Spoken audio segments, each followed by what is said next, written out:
Please please Aadhi please கத்தாத கத்தாத. இத பாரு எனக்கு தலைவலி வந்துரும். ஏன் ஏன் ஹை பிட்ச்ல கத்துற எப்பவுமே? உன்னால மெதுவா பேசவே முடியாதா? ஏய் ப்ளீஸ் ப்ளீஸ். என்னோட ஆபீஸ்ல வந்து ஏன் சேர்ல உட்கார்ந்து என்ன பண்ண சொல்ற?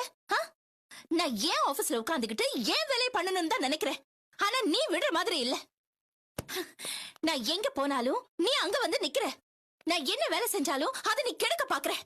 வர வர என்னோட வேலை நீ குடுக்குற ப்ராப்ளத்தை சால்வ் பண்றதும் உனக்கு பதில் சொல்றதுமாவே ஆயிப்போச்சு. அதையே நான் அங்க இருந்து செய்யணும்.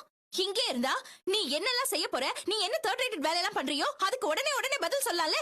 அது எனக்கு வசதியா இருக்கும்ல. அதனால நான் இங்கே உட்கார்ந்துட போறேன். தொடச்சுக்கோ, நல்லா தொடச்சுக்கோ. பயப்படுறவங்களை மட்டும்தான் உன்னால மிரட்ட முடியும். ஆனா நான் பயப்படுற ஆள் கிடையாது.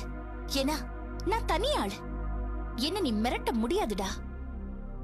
எழுதி வச்சுக்கோ. இனிமே உனக்கு எல்லா திசையில இருந்தும் அட்டாக் வரப்போகுது. அதை எப்படிடா சமாளிக்க போறோன்னு 24 மணி நேரமும் நீ திணற போற. All the best mister Aadhi. All the best.